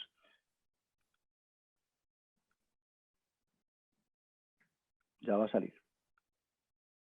Sí, se ve, ¿Ahí tranquilo. está o no? Ahí está. Sí. ¿Cierto? Estos valores se están viendo, ¿cierto? Entonces, si yo tengo un paciente con oligozoospermia, vamos a hablar parámetro por parámetro. Oligozoospermia menos de 15 millones de espermatozoides, 10, 12 por centímetro cúbico. Tengo una astenozoospermia, menos del 32% de movilidad progresiva. Recuerdo, se dividen en cuatro formas los espermatozoides, A, B, C y D. A es el que van a dar en forma lineal. B es el que van a dar en forma progresiva no lineal. Sí, C es el que se mueve como un perrito detrás de la cola, ¿cierto? En el campo. Y de A más B debe haber un 32. Si tengo un 20, si tengo un 15, tengo una astenozoospermia, ¿sí? Y morfología por debajo del 4% es una teratozoospermia. Es real, bueno que me lo recuerdes para aclarárselo al panel que está viéndonos, que si yo tengo una patología masculina debo remitir el paciente a un neurólogo. ¿Quién va a hacer qué? Una ecografía testicular, una palpación de testículos y seguramente un perfil hormonal. Sí, eso con respecto a la parte hormonal, posiblemente sí adolece este slide de no tener TSH prolactina, que son básicas en la evaluación del perfil hormonal básico de una pareja, en una mujer que está teniendo infertilidad. John Fidel, preguntan aquí, y hay varios comentarios en el panel, si estos hombres con estas leves alteraciones y todo, usar clomifeno. No había escuchado eso, si usar clomifeno o qué se le podría organizar para ayudarle un poco. Yo preferiría, lógicamente, como funciona el testículo, funciona el ovario. O sea, igual al yo, digamos, tener la opción, acuérdense que también funciona como un antiandrógeno, puede funcionar. Entonces puedo hacer liberación de FSH en el hombre. Pero yo preferiría que nosotros como ginecólogos no manipulemos al hombre. O sea, lo pongo al revés.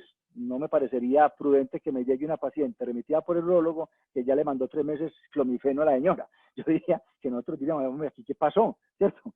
Entonces, yo creo que lo ideal es que nosotros identifiquemos el problema y remitamos a nuestra paciente a quien deba verla, que sepa el tema, ¿no? John Fidel, y con respecto a encontrar esa reserva folicular tan agotada, ¿creerías que es pendejada intentar que la persona en su consultorio haga una inducción de ovulación? Nunca. Yo te digo, Carlos, en eso, y es un tema muy discutido, pues, porque en Estados Unidos una mujer llega a un centro de infertilidad con 40 años y le ofrecen inmediatamente donación de óvulos, ¿cierto?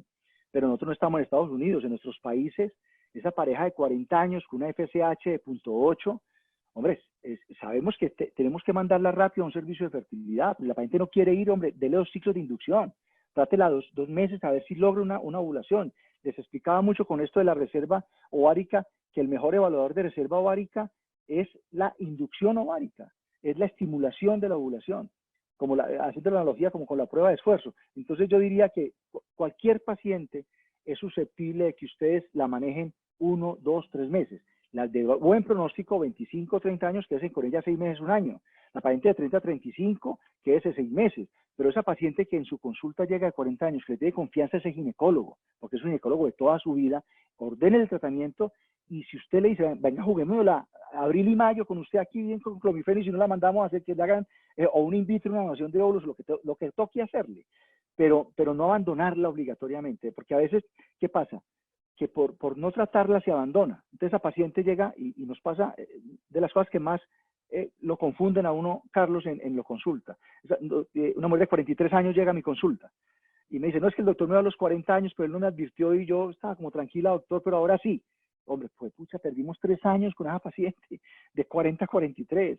Inviértale usted 2 o 3 meses, así tenga 40 años, así tenga el conteo de folículos antrales bajo, así tenga una reserva limitada por perfil hormonal, insístale 2 o 3 meses, si no, dele la orientación de que tiene que desviarse a un centro de fertilidad. Perfecto. John Fide, con respecto a la inducción, según veo en la presentación, entonces tú inicias con solo 50 miligramos. ¿Cuál prefieres? ¿Iniciar día 2, 3, 4 o 5? Día por lo general del día 3 al día 5. Acuérdate que es muy importante hacer una ecografía basal. Entonces, tener la paciente en el consultorio el primero o el segundo día es muy complejo. Entonces, normalmente esa paciente la cita uno el tercer día de menstruación para hacerle su ecografía basal. Tercer o cuarto día, y empieza entre el tercer o cuarto día el medicamento. Por lo general 50 miligramos, máximo 100, ¿sí? Preguntan acá que si con las pacientes que ya de entrada les ven ovario poliquístico y todo, ¿se esperaría una respuesta igual? No, muy importante la pregunta. La paciente ovario poliquístico tiene más probabilidad de hacer resistencia al clomifeno. Y esas pacientes, por lo general, digamos que se salen del control normal de la ovulación, porque son pacientes que hacen ovulaciones tardías. Así como las hacen espontáneamente de una manera tardía, también las hacen de una manera tardía cuando se les induce. Entonces, una forma es no abandonar a esa paciente rápido en el octavo, décimo, doceavo día si no se encuentra un folículo dominante, sino seguirla hasta un día 16, 18, porque esas pacientes ocasionalmente hacen ovulación tardía. Con la paciente de ovario poliquístico hay que tener mucha paciencia, tanto para ella como para nosotros como médicos. Inclusive cuando llegan a un centro ya de alta complejidad como el nuestro, cuando llega una paciente de 28 años, 32 años, con PCO claro por definición clínica y ecográfica, el primer diálogo con esa paciente es, vamos a quedarnos 6 meses tratándola. De pronto esta frase la digo mucho en mi consulta y aprovecho para comentárselas a ustedes todos. Y es que cuando una pareja llega a donde uno con infertilidad, llega después de 1 año, año y medio, 3 años de infertilidad. Entonces el problema ya lleva 12, 24, 36 meses. Es muy ambiciosa la paciente y yo entiendo la ambición de la paciente, pero es muy prepotente el médico que asume que la puede tratar y curar en 1 mes. Entonces yo a la paciente lo primero que le advierto es, su problema de 3 años, vamos a intentar solucionarlo en 6 meses. Entonces por eso hay que tratarla varios meses. Sí, y les pongo una analogía muy grotesca, pero que les cae metafóricamente muy bien, y es cuando uno va donde el ortodoncista, se demoran 5 años para enderezarle unos dientes a un muchacho adolescente, ahora va a querer usted que yo la embarace en 2, 3 meses, a veces son procesos de 3 a 6 meses, por eso un mensaje claro en esta conferencia es, tengan la paciencia de asumir su tratamiento y su paciente durante 3, 6 meses mínimo. ¿Cuándo le subirías el clomifeno a 100 miligramos? ¿Darías, por ejemplo, 3 ciclos y otros 3 si no ha respondido bien? Y la segunda pregunta ahí asociada a esa, sería muy brutaloidemente hacer una inducción sin seguimiento ecográfico porque no se tenga la posibilidad. Perfecto. La primera es, si la paciente respondió a 50 miligramos porque ecográficamente vi respuesta, no hay que subirle la dosis. Recuerden que yo en esa paciente necesito 1, 2, 3 folículos, no necesito 4, ni 5, ni 6 folículos. Entonces, no hay que subir dosis si evidencié que con esa dosis me ovuló. Si yo hago una dosis, de hecho, definición de resistencia al clomifeno es 2 o más ciclos sin respuesta. Entonces yo debería inclusive, después de hacer el primer ciclo con 50 miligramos, del 2 al 6, del 3 al 7, del 4 al 8, 5 días, en los primeros 5 días del ciclo, independiente del día que se empiece, sabemos que si empezamos más temprano, más óvulos vamos a tener, porque hay más reclutamiento folicular, Pero si yo durante el primer ciclo no me hizo respuesta a la paciente, debería intentar un segundo ciclo con la misma dosis. Si al segundo ciclo con 50 y no me responde, ahí sí tengo una paciente y un diagnóstico, resistencia al clomifeno en esa dosis. Luego paso a los 100 miligramos, ¿sí? Porque por definición, resistencia al clomifeno tendría que esperarme hasta 150 miligramos, pero ninguna paciente se va a esperar 6 meses sin una respuesta ovárica y ningún médico va a tener la paciencia. Eso es la primera pregunta. Y la segunda, no es brutaloide. ¿Usted dónde sacó esa palabra, hombre? Todo el trago de brutaloide. Eso soy yo, ahora que están de moda los extraterrestres, eso soy yo como una palabra no identificada, pero está muy bien. Brutaloide no es. Yo diría que si se tiene una herramienta alterna como el control hormonal con estradiol, yo podría definir si esa paciente tiene uno o más folículos. Entonces recordemos fisiológicamente qué es un folículo. A nivel hormonal produce estradiol y me da un nivel hormonal entre 150 a 250 picogramos de estradiol entre un día 10 y un día 14 del ciclo. Entonces, si yo le mandé a esa paciente el día 3 al día 7 100 miligramos o 50 miligramos, el día 10 le mido un estradiol o el día 12. Si me da 300 estoy tranquilo, si me da 2000, me da 1500, pienso, aquí hay más de 4 o 5 folículos. Entonces el estradiol me puede servir como guía para ver si la paciente me respondió con folículos, pero no me sirve como guía para saber si qué tan desarrollados están los folículos. ¿Listo? Yo lo decía porque es muy frecuente y como tenemos de toda Latinoamérica, la situación es muy parecida a nuestros países. A veces uno recibe la paciente del área rural que paga su consultica a su ginecólogo y quiere un manejo de una inducción de ovulación donde no tiene la posibilidad de un seguimiento folicular, ¿cierto? Entonces, si darle solamente el clomifeno empíricamente por 3 ciclos sería pues muy No es malo. Me encanta la pregunta porque no es con la pacientica rural. Yo te digo, yo he tenido gente aquí que viene de Miami, de Nueva York, que porque estaba aquí aprovechó y hizo una consulta de infertilidad y la mandamos con el clomifeno o el letrozol, digamos con un esquema de 3 meses. Si no se logra embarazar, pues después volverá a Estados Unidos a hacer una inseminación o un in vitro, ¿sí? O sea, no está mal hacerlo, pero con ciertas condiciones. Primero, posiblemente indicar en qué momento se empieza el medicamento, la dosis máxima que se debe utilizar. Acuérdense de lo que les hablaba de la automedicación. La paciente dice, no, pues si una pastillita no me embaracé, voy a tomarme 2 o voy a tomarme 3. Y ahí vienen los embarazos múltiples. Entonces siempre advertirle de no aumentar la dosis por iniciativa propia. Y puede ser otra opción el adicionarle progesterona a esa paciente durante 15 días, desde el día 16, 17 del ciclo, durante 10, 12, 14 días, ponerle o en óvulos o vía oral la progesterona como soporte de fase lútea para hacerle como un esquema ambulatorio de asistencia en su proceso reproductivo, optimización de su parte ovulatoria, optimización de su parte de fase lútea. Eso se puede hacer con esa paciente, pero 3 meses, Carlos. Yo creo que la cifra importante, lo que acabas de decir, es 3 meses. Yo todavía me encuentro fórmulas, llevo 12 meses, llevo año y medio tomando clomifeno. Eso no está bien, porque aunque ya está demostrado que no da cáncer, pues hubo su lado oculto, el lado oculto de la luna, el lado oculto del clomifeno, sí, fue que en su momento se asoció con cánceres ováricos, ¿cierto? Correcto, muchas gracias, John Fidel. Me da pena con la doctora Sara Rosa, que no le he dado la palabra. Doctora Sara Rosa, le voy a abrir el micrófono. Cuéntenos de dónde nos llama y la pregunta o el comentario. Se perdió la doctora, se asustó. Bueno, se me perdió. Si algo, entonces puede volver a levantar la mano y yo le doy la palabra. Seguimos entonces con las preguntas que hay aquí como en el panel. Bueno, metformina, cuando la paciente tenga ovario poliquístico, combinada pues con la inducción y las otras medidas de bajar peso, etcétera, o simplemente la inducción de la ovulación. No, muy importante la pregunta. Digamos que dentro de la terapia, todo lo que son hábitos, no lee los hábitos acá, pero el cigarrillo afecta completamente la parte ovulatoria y espermática. La obesidad tiene una afectación directa sobre la parte espermática en el hombre y testicular y la parte ovárica, e inclusive en la implantación embrionaria, la obesidad. Entonces, todo lo que sea modificar hábitos, mejorar hábitos, se debe tener en cuenta, ¿sí? No quise hablar de la metformina como, pues no era hablar de terapia, pero lógicamente surge la pregunta y debe surgir en un panel de estos. Pero hay que tener mucho cuidado con los hipoglicemiantes, sobre todo con la medicación, la medicación y la complicación que tienen los hipoglicemiantes. La evidencia ha demostrado que en la paciente resistente al clomifeno o la inductores de la ovulación, el hipoglicemiante siempre y cuando la paciente tenga resistencia a la insulina, tenga obesidad, tiene un efecto benéfico en esa paciente. Inclusive sumado al clomifeno, perdón, o agregado al clomifeno o agregado a las gonadotropinas, pero no como terapia única, como inductor de la ovulación, en paciente que es normorespondedora, que no tiene obesidad. No hay una razón clara para utilizar empíricamente la metformina. Y muy importante, porque uno ve mucha medicación de metformina, pero 750 miligramos, que básicamente es una dosis placebo. La dosis terapéutica de la metformina es de 1.5 gramos o más, y la tolerancia a la metformina es compleja, y la forma como se debe inducir esa tolerancia debe ser escalonadamente y muy advertida a la paciente de que si hay intolerancia se suspende inmediatamente por los riesgos metabólicos que tiene la metformina. Correcto. Te hago una pregunta que no la conocía, es nueva para mí. ¿Le agrega a las abortadoras habituales levotiroxina empíricamente? No, no, con la levotiroxina, empíricamente no.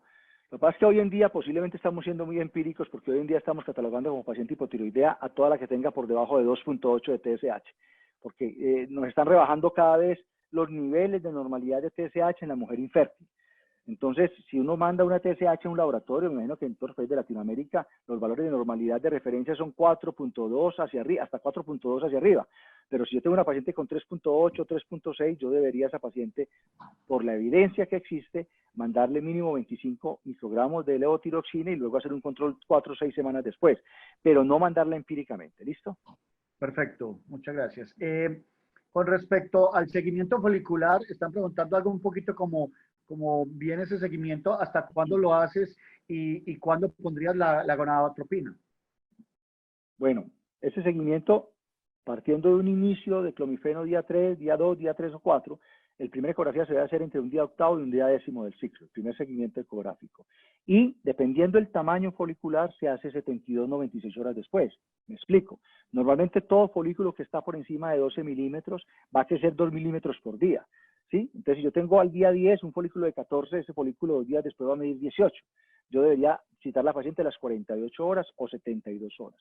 Normalmente, todo folículo por encima de 16 milímetros ya está destinado a romperse. Pero después de 16 milímetros, el promedio que utilizamos nosotros en nuestra clínica como protocolo es 18 milímetros en promedio, generamos un pico de LH exógeno con gonadotropina coriónica, sea recombinante de 250 microgramos o sea urinaria de 5.000 unidades. Perfecto. Hay varias preguntas con respecto como al clomifeno disminuye peso de los estrógenos, etcétera. Si acompañarías de estrógenos o qué harías para mejorar esa calidad endometrial o ese grosor endometrial. Perfecto. Recuerden una cifra que decía cuando hablaba de clomifeno, cuando lo intentan enterrar, dicen, el 80-90% de las mujeres ovulan, solo se embarazan el 40%, que a mí ese solo, como les decía, me enerva y me causa mucha angustia porque 40% es mucho. Pero ese 40% que no se embaraza, se lo acusan al efecto antiestrogénico del clomifeno sobre el endometrio. No siempre ocurre. No todas las pacientes tienen ese efecto antiestrogénico endometrial. Entonces, esa ecografía me sirve a mí para evaluar si ese endometrio va bien o no va bien. Si yo veo un folículo de 14 milímetros el día 10 o 15, 16 milímetros con un endometrio de 3 milímetros, pues está claro que el endometrio está golpeado y tengo que hacer un suplemento de estrógenos. Pero si yo veo un endometrio de 8 o 9 milímetros en buenas condiciones, yo no tengo por qué hacer un suplemento estrogénico. Entonces, debería ser individualizado. Pero así como ese protocolo ambulatorio que hablábamos ahora para esa paciente, no solo campesina, sino de otra parte que yo quiero ambulatoriamente asesorarla temporalmente 3 meses, entonces así como le ordeno, tome clomifeno del día 2 al día 6, del día 3 al día 7, y su progesterona 200 miligramos, 20 miligramos de hidrogesterona, la progesterona que yo tenga a bien mandarle, del día 16 al 30 por 14 días, le puedo ordenar en su segunda fase, le puedo ordenar 4 miligramos o 2 miligramos de Proginova, un estrógeno, cualquier estrógeno, parches de estrógeno, durante 14 días a partir del día 10. Perfecto, muchísimas gracias. Hay otra pregunta que tampoco conozco con relación a vitamina D y fertilidad. Perfecto. Sí, está sirviendo la vitamina D para el COVID, por Dios. Ahora como que el problema es que nos falta vitamina D para todo. Entonces, la vitamina D es esencial. Y realmente en infertilidad hay estudios que han demostrado que la suplementación tiene efectos positivos, pero aisladamente no tiene ningún efecto de solo mandar vitamina D. Yo diría que si yo demuestro deficiencia de vitamina D, ahí el ejercicio, la buena alimentación, los hábitos sanos, pero igual, Si hay deficiencia, pues hay que mandar vitamina D, pero no obligatoriamente sumarle. Una paciente de infertilidad está llena de medicamentos, Carlos, por Dios.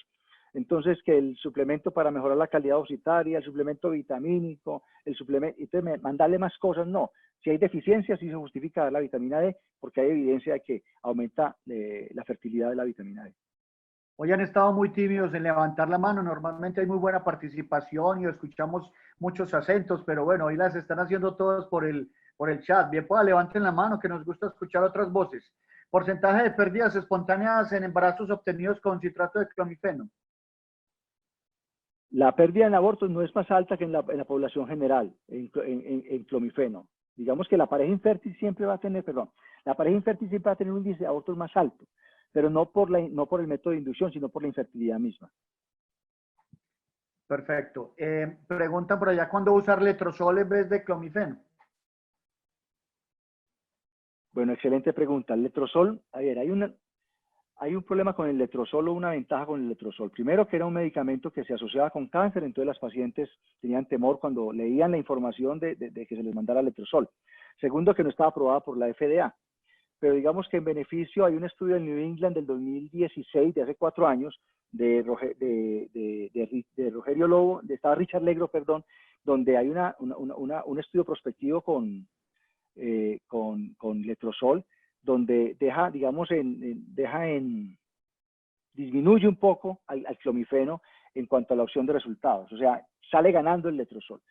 Es un estudio, pues, en la revista del impacto de New England define lo serio que es el estudio y lo bien diseñado, pero lógicamente en todo esto hay política y es un estudio que presenta, digamos, en sociedad americana el letrozol como ya, digamos, medicamento útil a nivel reproductivo.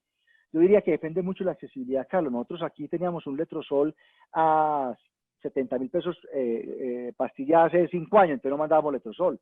Ahora inclusive es más barato que el clomifeno. Entonces también estamos abusando del letrozol. Ventajas del letrozol, que produce monovulación y no produce el efecto deletero sobre el endometrio. Pero yo sigo pensando que el medicamento de primera elección en estos momentos para nosotros y para el panel que me está escuchando debería ser el clomifeno. Muchas gracias, John Fidel. Voy a darle la palabra al doctor Antonio José Riascos. Nos dice de dónde llama y su pregunta, doctor.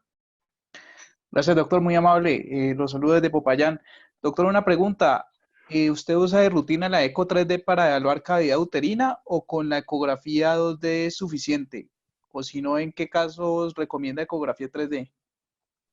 Antonio, siempre que tengamos la disponibilidad y la tecnología de la 3D, deberíamos utilizarla.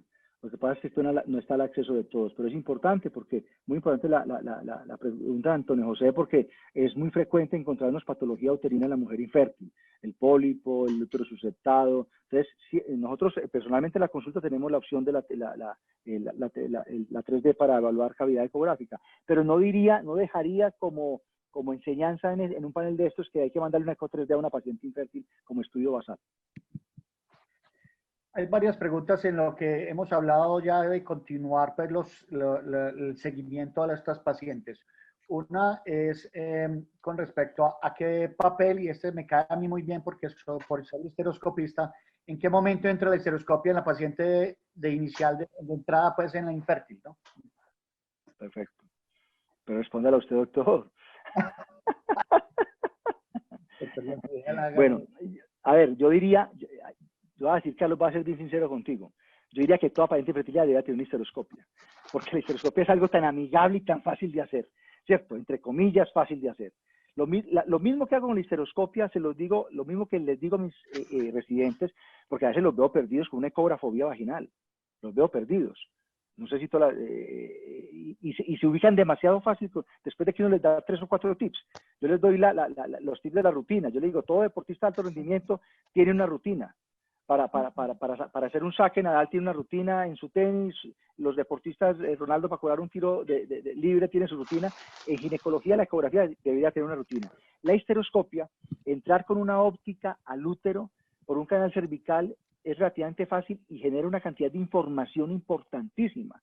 Entonces, lo respondo de esta manera. Nosotros no le mandamos histeroscopia a toda paciente infértil como base, pero a toda paciente que va a ir in vitro sí le hacemos una histeroscopia para definir cómo está el canal cervical y cómo está la cavidad uterina.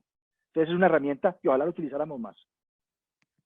Perfecto. Le voy a dar la palabra al doctor Sergio Pareja, colposcopista famoso. Si se deja abrir Pero el Sergio no está micrófono. montando en bicicleta, no está montando en bicicleta. Este es Sergio Pareja.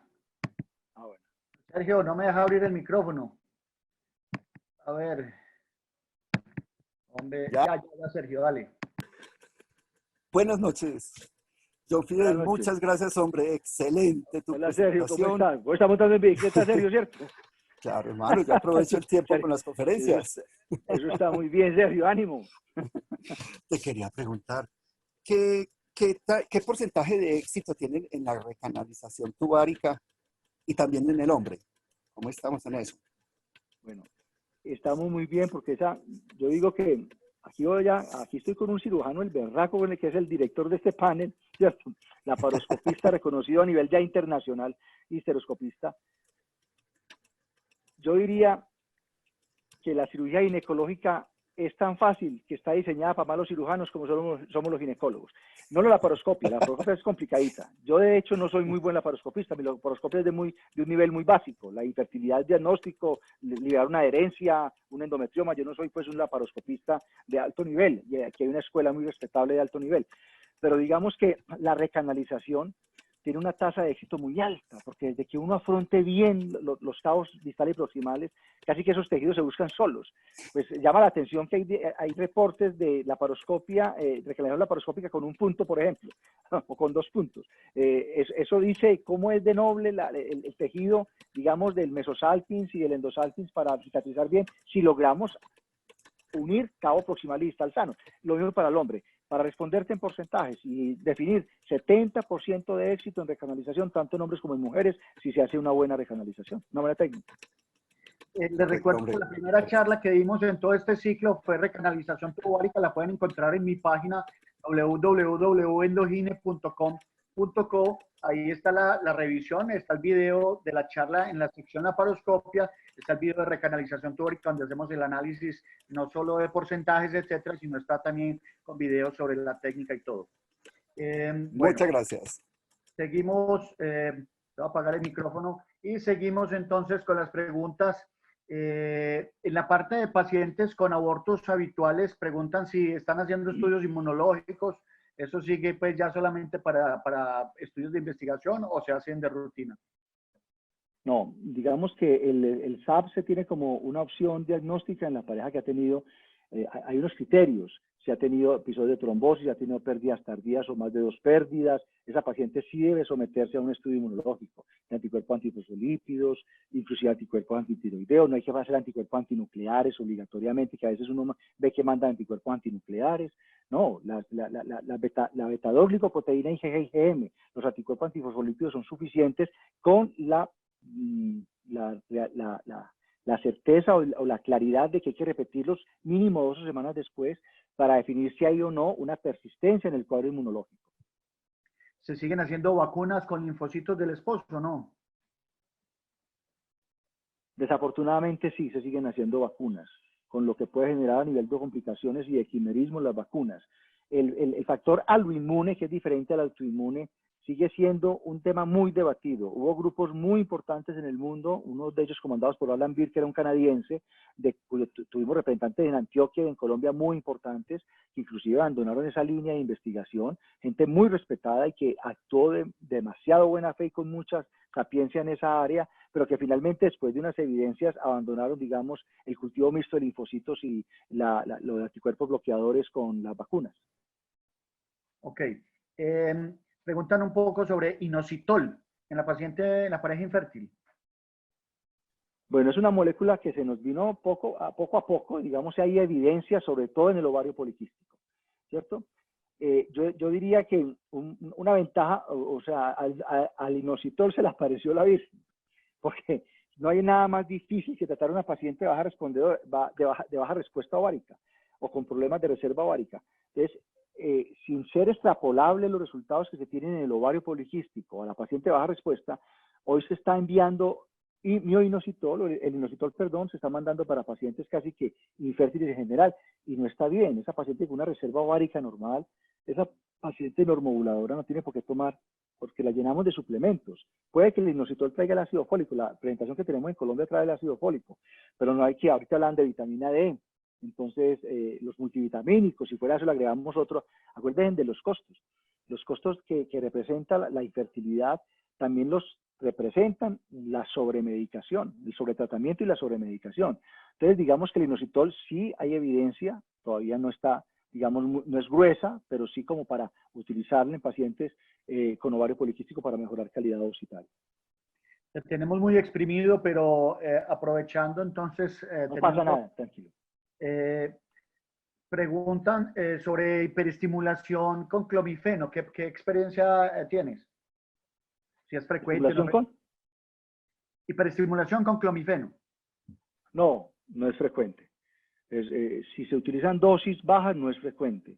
Yo creo que es muy poco probable que en este panel y en un centro de infertilidad una paciente llegue y de una vez le pongamos 150 o 200 miligramos de clomifeno a una paciente. Y ponemos esas dosis, seguramente va a haber una hiperestimulación. La paciente ovario poliquístico, de pronto aprovecho esa pregunta para hablar de la hiperestimulación tardía, ¿cierto? No la después de implantación, sino esa paciente que yo la veo al día 8 o 10, la veo llena de folículos pequeños y no me ha respondido y la catalogo como que no respondió, una baja respuesta, y al día 10, 12, al día 14, 18, si la vuelvo a ver, que es lo que yo definí ahora en esa paciente con el ovario poliquístico, que ojalá extendiéramos el control de la ovulación en esa paciente. Si la veo al día 8, 9, la veo al día 12 y la veo sin folículos dominantes, pero le di 100 miligramos a esa paciente con ovario poliquístico, no la abandone ya, véala otra vez al día 16, 18, a ver si ha tenido alguna respuesta, ¿sí? Porque inclusive se embarazan solas y se embarazan ovulan tardíamente. Entonces, mírela tardíamente porque ahí se puede encontrar con una hiperestimulación, con más de 5 o 6 folículos, pero no es frecuente afortunadamente. Ok, muchísimas gracias. Yo creo que pues quedan muchas preguntas obviamente, pero más adelante podremos tener nuevamente al doctor John Fidel. Como vemos, un excelente conferencista, es un ameno para conversar y así son las consultas de él. Se puede gastar hora y media con una paciente conversando y me consta pues. John Fidel, muchísimas gracias por tu excelente presentación. A todo el panel y a toda la gente, muchas gracias por su presencia desde todos los países. Sé que en algunas partes incluso es mucho más tarde. Y hoy, 1 de mayo, Día del Trabajo, pues qué pena haberlos puesto a trabajar. Los espero el lunes en el mismo link. Y doctor Don Fidel, remate usted y cierre la sesión.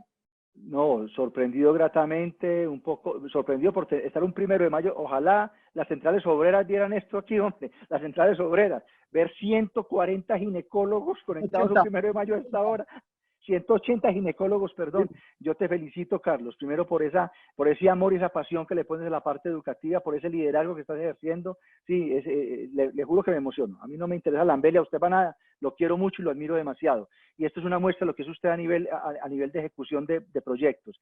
A los colegas que estuvieron acá, la paciencia de haberme escuchado durante este tiempo, todo mi opción de servirles, les voy a poner mi correo electrónico si quieren en el chat. Cualquier pregunta que tengan, háganmela con toda tranquilidad. Les pongo mi correo electrónico personal y a través de él, que es muy fácil, de la letra F de Fidel, fcano, @inser.com.co. inser.com.co, ya se los pongo por el chat y con toda, espero que no ahora, por Dios, póngame las preguntas a partir de mañana, ¿cierto? O si me las ponen ahora, las respondo a partir de mañana, pero les prometo que se las voy a responder. Un abrazo inmenso y hasta una nueva oportunidad. Hasta luego. Muchas gracias, John Fidel. Dejo 30 segundos abierto el panel para que el doctor ponga su dirección y cierro. Muchísimas gracias a todos. Gracias, John Fidel. Hasta luego, chao. Chao, Carlos.